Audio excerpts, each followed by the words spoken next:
ZMR का frame, ये काफ़ी लोगों ने इसको परचेज़ किया हुआ है, ठीक है। तो इसी में ये FPV बिल्ड वीडियो बनने वाला है। तो अगर आपको वीडियो अच्छा लगे तो लाइक करिए, कमेंट करिए। अगर आपको कुछ भी प्रॉब्लम हो रहा है तो आप मुझे इंस्टाग्राम पर मैसेज भी कर सकते हैं। अगर आप इस चैनल पर नए हैं तो चैनल को सब्सक्राइब भी कर लीजिए। तो जैसे कि आप देख पा रहे हैं कि ये एक ZMR का फ्रेम है, काफ़ी अच्छा फ्रेम है। ये लो बजट फ्रेम है, आपको ये 800 से 900 के बीच में मिल जाएगा। इसका परचेस लिंक मैं डिस्क्रिप्शन में डाल दूँगा, आप वहाँ से भी परचेस कर सकते हैं। तो इसके साथ हम लोग जो मोटर यूज़ करने वाले हैं, जो मोटर यहाँ पे यूज़ होने वाला है वो हो गया रेस स्टार का 2300 kV के 4, ठीक है। ये काफ़ी अच्छा मोटर है। आपको EMAX के मोटर भी मिल जाएंगे। अगर रेस स्टार के मोटर्स नहीं मिल रहे हैं तो आपको EMAX के मोटर्स मिल जाएंगे, आप उसको यूज़ कर सकते हैं। तो इस तरह के आपको 4 मोटर्स यूज़ करने हैं, ठीक है। ये 4 मोटर है। तो चलिए सबसे पहले इस मोटर को मैं फ्रेम में अटैच कर लेता हूँ। तो आपको सभी मोटर्स को अच्छे से टाइट कर लेना है, क्योंकि ये जो है आप जब फ्लाई करेंगे अगर मोटर खुल गया तो आपका ड्रोन सीधा क्रैश होगा। तो इसलिए आप इसको अच्छे से चेक कर लें और इसको अच्छे से टाइट कर लें, ठीक है। तो मैंने यहाँ पर चारों के चारों मोटर्स को अच्छे से कनेक्शन कर दिया है, तो ठीक है। ये M1, M2, M3, M4 आपको यही कॉन्सेप्ट लेके चलना है। M1 जो है आपका किस तरफ घूमेगा, M1 जो हो गया आपका, M1 ये हो गया आपका clockwise, M2 anti clockwise, M3 anti clockwise और M4 जो है ये आपका क्लॉकवाइज होगा, ठीक है। तो यहाँ तक आपका वायर आ चुका है। और फ्लाइट कंट्रोलर जो है जो बीच में लगने वाला है, तो बीच में लगने वाला है फ्लाइट कंट्रोलर। तो यहाँ पे हम लोग यूज़ करने वाले हैं माम्बा फ्लाइट कंट्रोलर, ठीक है। ये हो गया माम्बा फ्लाइट कंट्रोलर। तो फ्लाइट कंट्रोलर को आप ये देखिए यहाँ पे डायरेक्शन दिया है, तो डायरेक्शन का मतलब ये हो गया फ्रंट डायरेक्शन। और बाकी में आपका यहाँ पे रिसीवर का कनेक्शन के लिए दिया गया है GND 5 वोल्ट और RX6। तो मैं यहाँ पे रिसीवर को, यहाँ पे जो रिसीवर मैं यूज़ करूँगा वो फ्लाई स्काई का रिसीवर यूज़ करूँगा। आप FSI A6B भी अगर यूज़ करें तो कोई इशू नहीं है। वहाँ पे आपको ये ऊपर साइड में 3 पिन है, इसी में आपको क्या करना है कि S बस का कनेक्शन, I बस का कनेक्शन होगा। तो आपको क्या करना है, सिंपली इस तरह के सर्वो वायर जो होते हैं उसको काट लेना है, ठीक है। और काटने के बाद आपको ये ध्यान देना है कि आपको कनेक्शन इस तरीके से करना है, ये यहाँ पे लग जाएगा, ठीक है। तो यहाँ पे 3 वायर है, yellow, red and ground. Yellow मतलब सिग्नल के लिए, रेड पॉजिटिव और ग्राउंड जो है नेगेटिव है। तो इसका जो कनेक्शन है ये जो येलो वाला वायर है इसको मैं RX6 में कनेक्ट करूँगा, ठीक है। ये फ्लाइट कंट्रोलर है, फ्लाइट कंट्रोलर के RX6 में कनेक्ट करूँगा। RX6 सिग्नल वायर जो RX6 में कनेक्ट करने से मुझे बेटा फ्लाइट कंट्रोलर में UART 6 को अनेबल करना पड़ेगा। अगर आप RX3 में इसको कनेक्ट करते हैं तो आपको बेटा फ्लाइट कंट्रोलर में UART 3 को अनेबल करना पड़ेगा। मतलब एक तरह से फ्लाइट कंट्रोलर को ये बताना है कि आपने रिसीवर को कहाँ पे कनेक्ट किया है, ठीक है। और जो बाकी के 2 है रेड एंड ग्राउंड, इसको आप किसी भी ग्राउंड और 5 वोल्ट में कनेक्ट कर सकते हैं। तो ये हो गया रिसीवर की बात। तो चलिए हम लोग फ्लाइट कंट्रोलर को सीधा इसमें कनेक्ट करेंगे, लेकिन उससे पहले मोटर को ESC में कनेक्ट करना पड़ेगा। तो मोटर आप ये देख पा रहे हैं मेरा, अगर आपने पहले वीडियो देखा होगा तो मैंने कनेक्शन के बारे में बताया, सेम उसी तरीके से करना है। आपको इस तरह के स्टॉक भी मिल जाते हैं और आप सेपरेट खरीद भी सकते हैं। ये हो गया ESC पैड, ये हो गया फ्लाइट कंट्रोलर, ठीक है। दोनों को आप स्टॉक में परचेस करने से अच्छा है। माम्बा F405 ये स्टॉक है। दोनों को आपस में कनेक्ट करने के लिए इस तरह के सर्वो वायर्स होते हैं, तो इसको सिंपली यहाँ पे ऐसे कनेक्ट कर देना पड़ता है, ठीक है। तो चलिए ESC पैड को हम लोग सेंटर में लगाने की कोशिश करते हैं। तो ये हो गया ESC पैड ना। तो यहाँ पे बैक साइड में आप देखेंगे तो यहाँ पे निगेटिव और पॉजिटिव का सिंबल बना हुआ होगा, निगेटिव और पॉजिटिव का। तो यहाँ पे आपको XT कनेक्टर को सोल्डर करना है, ठीक है। यहाँ पे आपको XT का निगेटिव और यहाँ पे XT का पॉजिटिव को सोल्डर करना पड़ता है। तो ये हो गया पॉजिटिव, ये निगेटिव, ठीक है। और इस साइड में आपका M1 के मोटर्स लगेंगे। ये M1 जो है, M1 के 3 मोटर्स जो आ रहे हैं, वो आपका यहाँ पे कनेक्ट होगा, सिग्नल वाला बीच में होगा, और बाकी 2 वायर आप कहीं पे भी कनेक्ट कर सकते हैं। वो बेटा फ्लाइट कंट्रोलर में आप उसका अगर मोटर गलत घूम रहा है तो आप उसको चेंज भी कर सकते हैं, लेकिन आपको सिग्नल वाला जो बीच वाला मोटर का जो बीच वाला वायर होता है, इसको आपको इसके बीच वाले में लगाना है। तो ये M1, M2, M3 और ये M4, ठीक है। तो चलिए फ्लाइट कंट्रोलर ESC पैड को हम लोग बीच में लगाते हैं। ये 30x30 है और ZMR में आपको 30x30 का ही ऑप्शन दिया गया। 20x20 के लिए थोड़ा मुश्किल होगा, आपको यहाँ पे ड्रिल करना पड़ेगा। तो यहाँ पे हम लोग एक जुगाड़ करते हैं। ये जो है ये 30x30, इसलिए हम लोग को कोई इशू नहीं होने वाला है। तो इस तरह के नट्स आपको मिल जाएंगे मार्केट में या ऑनलाइन में भी मिल जाएंगे। तो इसको ही मैं बीच में कर देता हूँ।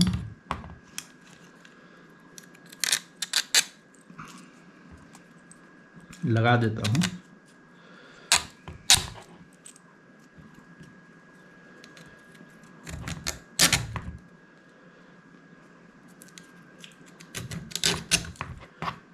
ठीक है, तो ये हो गया, चारों हो चुके हैं, यहाँ पे लग चुके हैं।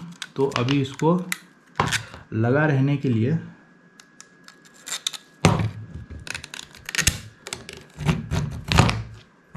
हम लोग यूज़ करने वाले हैं प्लास्टिक के, ये जो स्क्रू टाइप होता है, ये क्या करेगा, इसको पकड़ के रखेगा।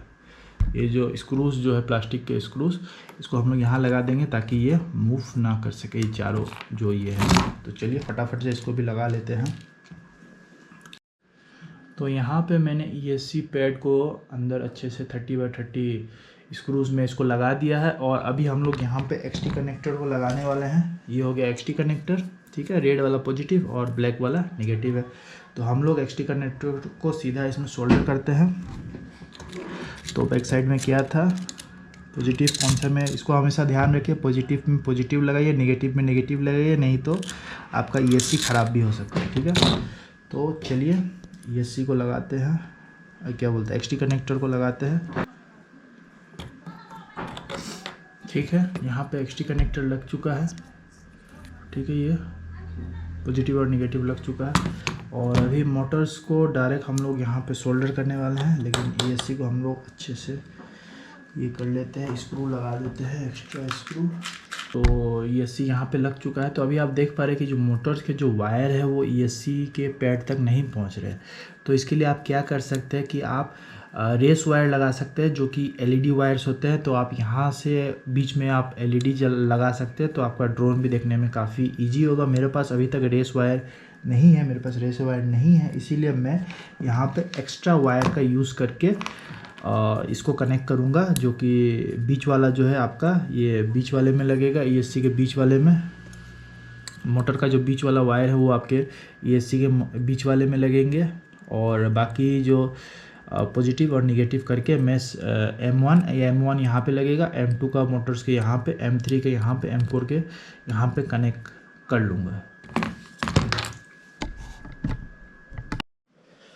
तो जैसे कि आप लोग देख पा रहे हैं कि मैंने यहाँ पे ये कर दिया है। ये जो मोटर्स है ये आपके, ये हो गया आपका M1, ठीक है। ये M1 को मैंने यहाँ सोल्डर कर दिया, M2 को यहाँ पे सोल्डर कर दिया, M3 का मोटर जो है, M3 के मोटर को यहाँ पे सोल्डर कर दिया, और M4 के मोटर को हमने यहाँ पे सोल्डर कर दिया। और मैंने जो वायर को एक्सटेंड करके यहाँ पे हीट सिंक लगा दिया। इसको मैं बाद में अच्छे से कर दूंगा ताकि ये वायर जो है फ्रेम के बाहर दिखाई ना दे। ये जितना बाहर दिखेगा उतना ही फ्रेम गंदा दिखेगा, जो ड्रोन है गंदा दिखेगा। इसलिए कोशिश करें कि ये तार जो है ये आपके फ्रेम के अंदर तरफ ही हो, और आप ब्लैक टेप लगा के भी इसको कवर कर सकते हैं, ठीक है। तो यहाँ तक मैंने कर चुका है। और अभी फ्रेम की बारी है, ये क्या बोलते हैं, फ्लाइट कंट्रोलर की बारी है। फ्लाइट कंट्रोलर को हम लोग इस तरीके से लगाएंगे। ये जो फ्रंट डायरेक्शन है, यहाँ पे फ्रंट डायरेक्शन, और ये इस तरीके से इसमें आ जाएगा। ये आ चुका है फ्लाइट कंट्रोलर भी इसके अंदर। और ESC और फ्लाइट कंट्रोलर का आपस में लगाने के लिए ये कनेक्टर को हम लोग लगा देते हैं। तो ये कनेक्टर मैंने लगा दिया है, ठीक है। तो फ्लाइट कंट्रोलर ESC का कनेक्शन हो चुका है, इतना तक आप देख रहे थे। अब उसके बाद जो आ जाता है, इसमें कनेक्शन करना होता है VTX का, कैमरा का और रिसीवर का, ठीक है। तो मैं फ़्लाइट कंट्रोलर को स्क्रू की मदद से टाइट कर लेता हूँ। ठीक है, तो अभी देख पा रहे हैं कि फ़्लाइट कंट्रोलर का जो स्टॉक है, माम्बा स्टॉक है, ये अच्छे से इंस्टॉल हो चुका है। और मैं आपको फिर से बता दूं, ये M1 का कनेक्शन मैंने यहाँ किया है, M1 का, यहाँ M2 का कनेक्शन किया है, यहाँ पे M3 का कनेक्शन और यहाँ पे M4 का कनेक्शन किया है। तो अभी इसमें जो चीज़ें रह गई वो है रिसीवर को लगाना और VTX को लगाना और कैमरा को, मतलब 3 चीज़ और लगाने को रह गया है। तो हम लोग यहाँ पे फ्लाई स्काई का रिसीवर यूज़ करने वाले हैं। तो हम लोग इस तरह के वायर को यूज़ करेंगे। तो ये हो गया फ्लाई स्काई का FSI 810B रिसीवर। अगर आपके पास 6B है तो वो भी लग जाएगा। तो यहाँ पे आपको ये ऊपर साइड में ये S बस या I बस का कनेक्शन के लिए होता है। यहाँ फर्स्ट में सिग्नल, सेकंड में पॉजिटिव और थर्ड में नेगेटिव होता है। तो मैं इसको कनेक्ट करने के लिए इस तरह के जंपर वायर का यूज़ कर रहा हूँ। तो सिग्नल में हम लोग फर्स्ट में येलो को डाल देते हैं। ठीक है, ये येलो चला गया, सेकेंड रेड एंड ब्लैक। ठीक है, ये मैंने कनेक्शन कर दिया है, इस तरीके से करना है। और ये जो येलो वाला है ये आपके फ़्लाइट कंट्रोलर के RX6 में मैं कनेक्ट करने वाला हूँ। ठीक है, इसको मैं काट लूँगा और इसमें कनेक्ट करूँगा और पॉजिटिव को मैं 5 वोल्ट में और नेगेटिव को ग्राउंड में कनेक्ट करूँगा। जो VTX हम लोग यहाँ पे यूज़ करने वाले वो ये वाला VTX है जो कि है TS832। ठीक है, तो मैं यहाँ पे जंपर वायर का यूज़ कर रहा हूँ। तो आप अगर आप जंपर वायर के जगह पर जो इसके साथ आता है, आप इस तरह के कनेक्टर को यूज़ करने से अच्छा है, ताकि ये स्टेबली कनेक्ट रहे। इस तरह के वायर्स आते हैं, इसके साथ ही आता है TS, तो आप इसको कनेक्ट करके भी आप लगा सकते हैं। लेकिन मैंने इसको एक्शन कैमरा के लिए सेट करके रखा है, इसलिए मैं इसका यूज़ नहीं कर रहा हूँ। मैं फ़िलहाल डेमो पर्पज़ के लिए जंपर वायर का ही यूज़ कर रहा हूँ। ठीक है, तो ये जो है इसका दोनों पॉजिटिव और नेगेटिव को हम लोग आगे के जो फर्स्ट वाले हम येलो लगाया है और सेकेंड में ये ब्लैक होगा। ठीक है, तो इसको हम लोग कनेक्ट करते हैं। फर्स्ट वाला जो है आपका नेगेटिव जो कि ग्राउंड है, ग्राउंड पिन हो गया। सेकेंड वाला जो है पॉजिटिव है। ठीक है, लाइट आ चुका है। तो फर्स्ट वाला जो है आपका पॉजिटिव है और सेकेंड वाला जो है नेगेटिव है। ठीक है, तो ये दोनों में फर्स्ट वाला जो है ये आपका पॉजिटिव में कनेक्ट होगा और सेकेंड वाला जो है नेगेटिव में कनेक्ट होगा। और 3 कनेक्शन रह गए हैं जो कि आपके ये आपका 1200 TVL है, जो कि सस्ता में मिल जाता है, 1200 से 1500 के अंदर में मिल जाता है। 5 मेगापिक्सल का कैमरा है और येलो, रेड एंड ब्लैक। ठीक है, तो इसका डायरेक्ट कनेक्शन आपको VTX में कर देना है।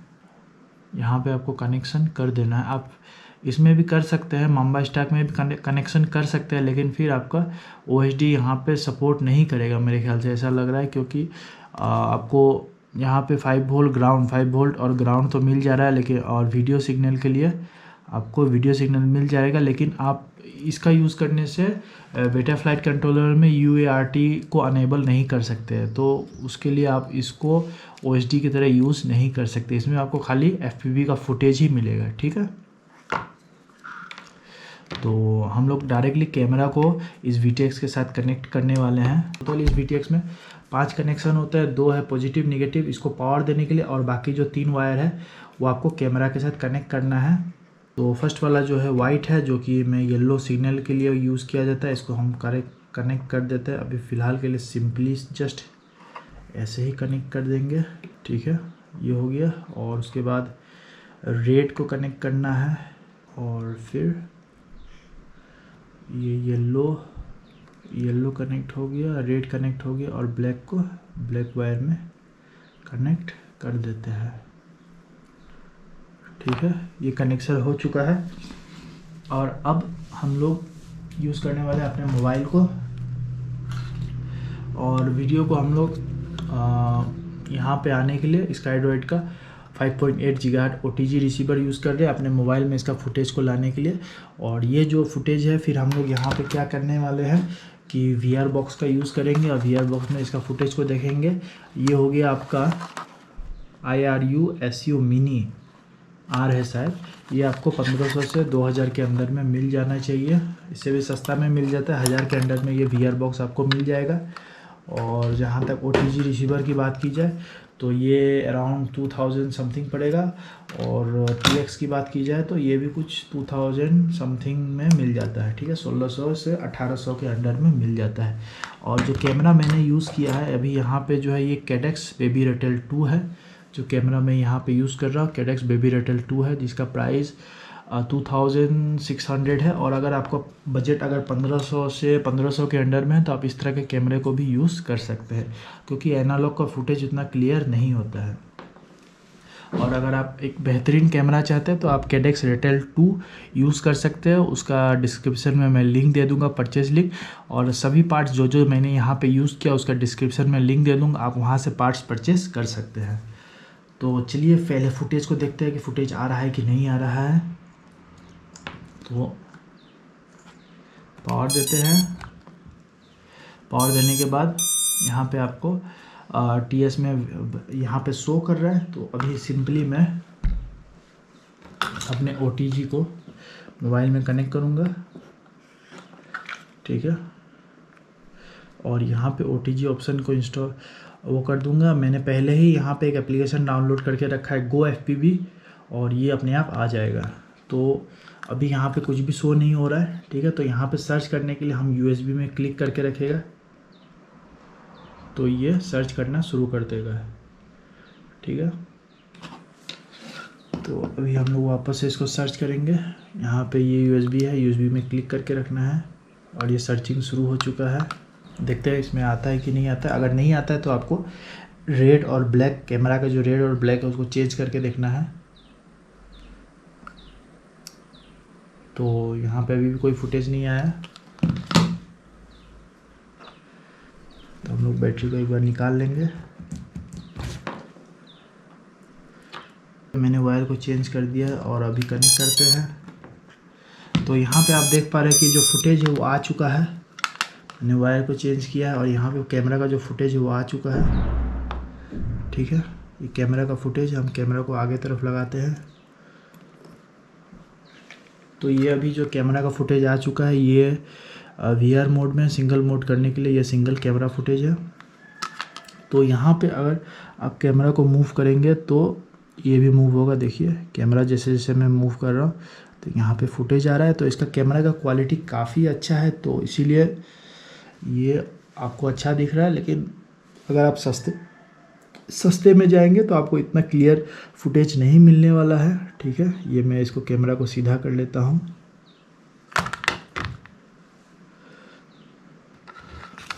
तो ये जो फुटेज है अभी देख पा रहे हैं कि मोबाइल में आ चुका है, ठीक है।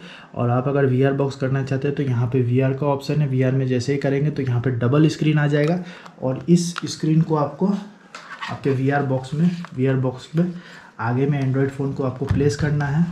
आपको अपने एंड्रॉयड फ़ोन को कुछ इस तरीके से प्लेस कर देना है और आपको जो फुटेज है आपको यहाँ पे दिखाई देगा, ठीक है। तो ये आपका आ चुका है।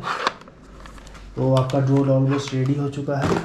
तो जैसे कि आप लोग देख रहे थे कि ड्रोन अभी तक असेंबल हो चुका था और अब हम लोग पेज पे आ चुके हैं, प्रोग्रामिंग के पेज में। तो ये है बेटाफ्लाइट का सॉफ्टवेयर है जिसको हम लोग यहाँ पे हम लोग प्रोग्रामिंग करने वाले हैं। तो मैंने ड्रोन को कनेक्ट कर चुका हूँ USB के थ्रू और सीधा हम लोग कनेक्ट पे क्लिक करेंगे।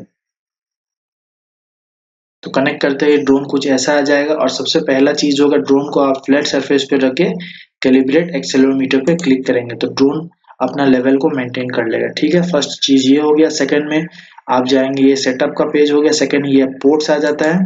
तो यहाँ पोर्ट्स में देखिए कि मैंने रिसीवर को RX6 में लगाया था, इसीलिए मैंने UART6 सीरियल RX को अनेबल किया है। अगर आपने 3 में लगाया है तो आपको UART3 को अनेबल करना है और अगर आपने 6 में लगाया है तो आपको UART6 को अनेबल करना है। उसके बाद सेव एंड रिबूट पे क्लिक कर देना है। तो इतना आपका पोर्ट्स का काम हो गया। और इसमें VTX जो है डायरेक्ट कैमरा से सोल्डर है। अगर आप VTX को फ्लाइट कंट्रोलर के साथ लगाते हैं तो आपको यहाँ पे UART3 वाले को आपको VTX